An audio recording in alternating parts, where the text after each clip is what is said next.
I'm at my place of work right now. Um, I don't really wear this hard hat when I'm working, but I just put it on for the video.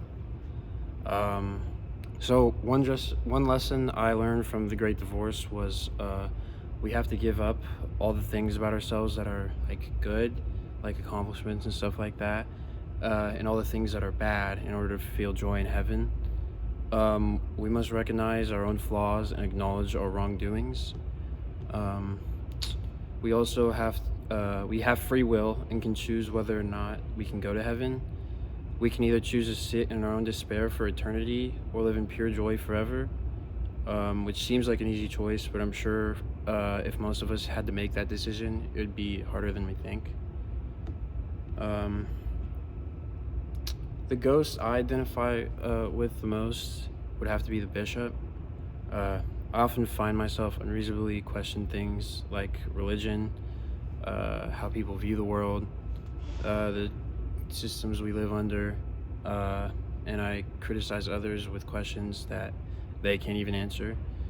I kind of see myself derayed of faith, and only interested in asking questions, not getting answers, which I realize is a flaw of mine and the bishop's. Um, One quote from the book is, "Once you were a child, once you knew what inquiry was for, there was time.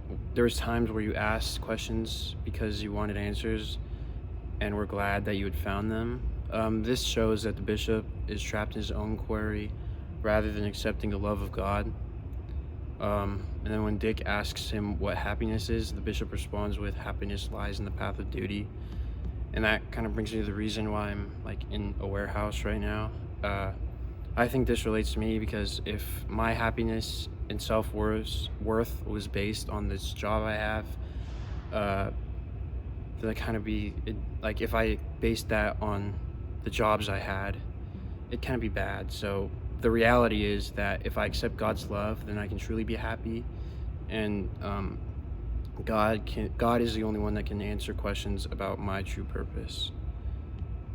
Um, I think Lewis titled the book The Great Divorce because we have to divorce from our own thoughts and feelings. We have to divorce from our own flaws and wrongdoings, as well as our accomplishments and actions that we did on earth. We need to divorce from our own self centered reality in order to be one with God in the end.